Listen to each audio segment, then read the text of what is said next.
Hello everyone, in this video you're going to see a record-breaking chess game. White sacrificed all 8 pawns on the board. That's right, all 8.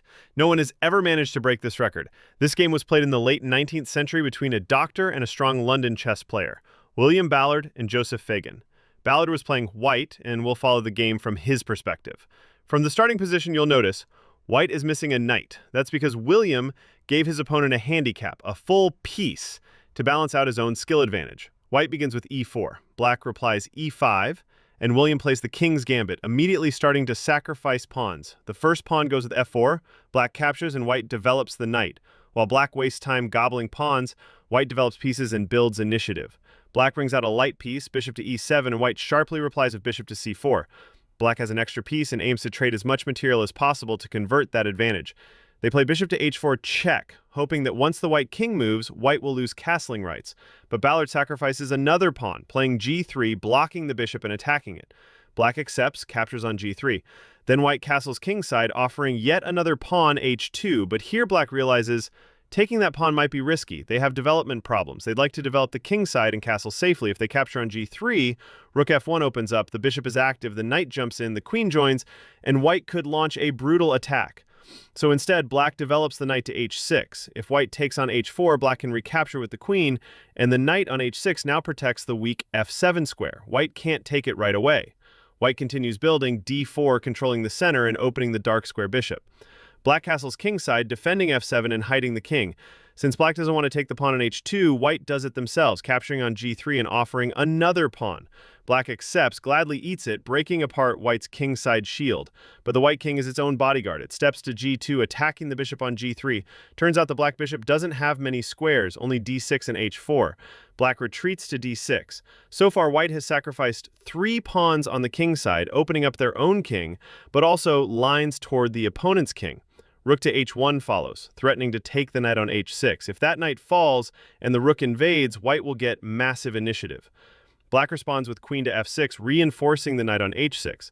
Now, if white takes it, black can recapture with the pawn supported by the queen. White plays e5, forking the bishop and the queen, but black has it all figured out. They play queen to g6, delivering check along the way. White must move the king. King to f1, and the knight jumps to f5. Black offers the bishop as bait, but if white takes it, black plays knight to g3, forking rook h1 and king f1.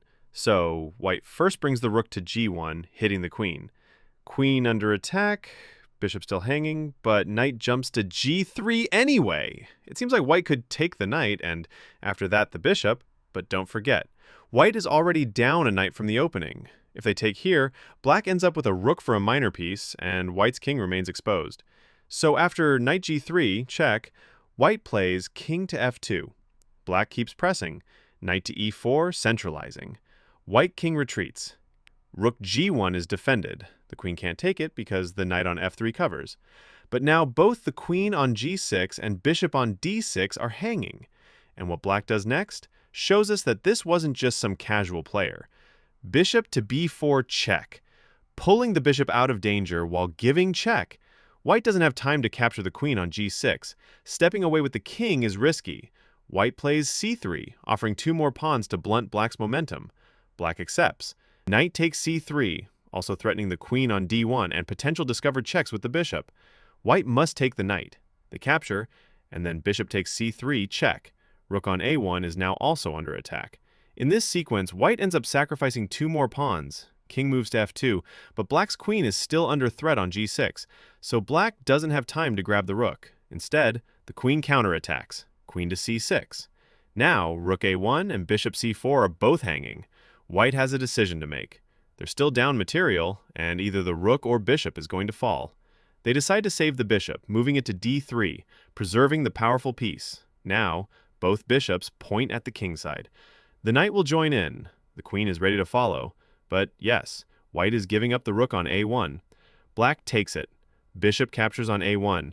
So now black is up a full rook and 4 pawns. Sounds winning, but most of their pieces are still asleep, and the king is not safe. In this moment, white sacrifices another pawn, d5. This pawn is undefended, bait. If black takes it with the queen, white plays bishop takes h7, check. Then wins the queen on d5 and takes over. Black sees the idea and plays queen to b6, check. White activates their bishop with bishop to e3, hitting both the queen and the bishop on a1. Black replies with queen to b2, check, defending their bishop. King to f1 from white.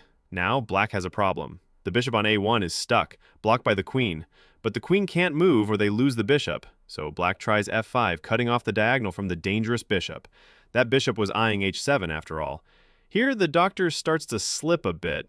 He plays bishop to d4, attacking both queen b2 and bishop a1, but the strongest move for black would have been a sacrifice. After bishop to d4, they capture the a2 pawn instead. That's not a bad option either. But after white takes the bishop on a1, black recaptures the queen on d5. Looks like black was in time trouble here. Meanwhile, white has now sacrificed the pawns on a2 and d5, but the mission isn't complete. The doctor must now sacrifice his final pawn, e5. So white plays e6, the strongest move. This is the last pawn on the board for white, but black can't take it just yet, because this opens up the long diagonal for the dark square bishop. The pawn on g7 is hanging. Black must cover with g6. Now they're somewhat stabilized. But the white pawn keeps going. e7, hitting the rook and threatening to promote. Black stops it with the rook, but white plays queen to e2.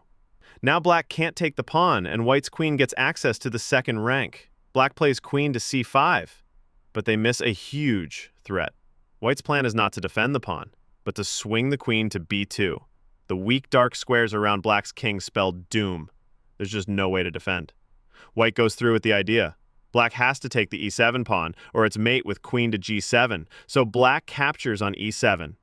White has now sacrificed every single pawn, not one left. And now, there's no stopping mate. Queen to h8, check. Only move. King to f7. And now, a beautiful finish. Knight to g5, checkmate. The queen and bishop cover all the black squares. The queen controls the 8th rank, and the doctor's knight delivers the fatal stab on f7, also covering e6. Leave a like if you enjoyed this incredible masterpiece by the doctor, and don't forget to subscribe to the channel if you love chess content. Thanks for your support, friends. See you in the next video.